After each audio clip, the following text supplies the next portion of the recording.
Did your nonprofit recently lose a key donor or sponsor and you're wondering how you're going to make it up? Over the next 5 minutes, I'm going to show you exactly how not only to replace the money that you lost, but to use that as a springboard to make your nonprofit even more sustainable in the future.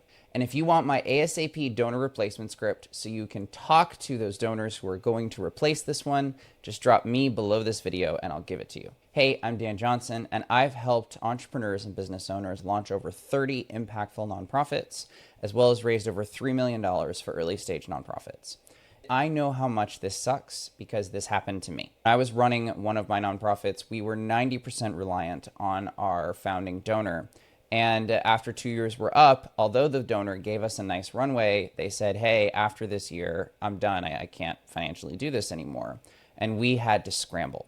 And it took us a while to figure out what we needed to do in order to recover the organization. So if you've just lost a recent donor or big donor or sponsor to your organization, the first thing I'm going to ask you to do is try and identify why they left. You want to understand, is this just a personal situation for them?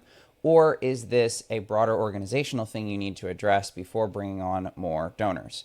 Now, the ideal way is to contact them. And if they have been likely ghosting you, then they probably won't respond to your contacts, but you can try one thing, which is have a no pressure outreach. Say something like, hey, I'm not reaching out and asking for any more money, but I wanted to just understand what we could improve as an organization in the future when someone else gives us money. This will put all pressure off of that donor and on your organization and gives you the best chance of hearing back. But if that doesn't work and you don't hear back, have you and your team take a guess. Is there anything the organization could have done to better cultivate that relationship so you don't have that happen to new donors in the future? The second thing you need to do is you need to split your funds between what do you need in the next 90 days, i.e. emergency funding, and what do you need after that, i.e. long-term or campaign funding. Once you have separated your emergency and long-term funding, and you know what your emergency amount is, you're going to go to your other top donors for that amount.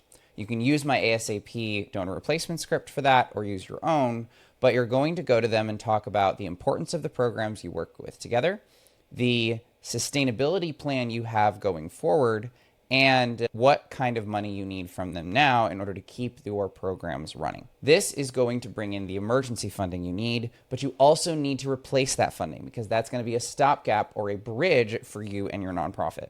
So in order to replace that funding, you're going to want to go to step 3, which is identify what's working. Even though your organization has primarily been based around this sponsor or this donor, other things are working inside your nonprofit. People are giving you money or giving you stuff in other ways that if you identify what your nonprofit is telling you about what works, you'll be able to duplicate it going forward. So for example, if you're getting a lot of individual small donations, your nonprofit is telling you that people will donate a small amount of money to be a part of this. And you should look at potentially running a crowdfunding or a recurring small donations campaign to replace the money you lost. If you are getting corporate sponsorships on a regular basis, then maybe you're looking at that. Your nonprofit will tell you what kind of formal fundraising plan to launch after this is over. The fourth thing you want to do, though, is identify what kinds of people are giving you the money. So you're primarily getting small donations, but why? Are those people primarily supporting you? Are those people who are supporting you primarily from a certain state or city? Do they work a certain job, have a certain occupation, or have a certain angle that they really love about what you do? Look at that information to tell you not only what's working, but who you should be targeting in your formal fundraising campaign. And finally, create your formal fundraising campaign. Develop a project that you think is going to really excite the people who are already giving your organization money, but is going to increase your impact 2 or 3 times. And start talking to those people about that project. Bring in new excited donors to your organization. Talk about the impact that you're going to make. Secure them as donors. And not only replace that funding, but use this opportunity as a springboard to set up a donor pipeline that will feed your organization for the next 10 or 20 years. This could be a crisis, or it could be an opportunity. If it's a crisis, grab my ASAP donor replacement script by just putting me in the comments below, and I'll make sure you get it. Long term, Use the steps in this video to plan out how your nonprofit becomes more sustainable from here. This is Dan, your nonprofit mentor, and I'll see you on the next video.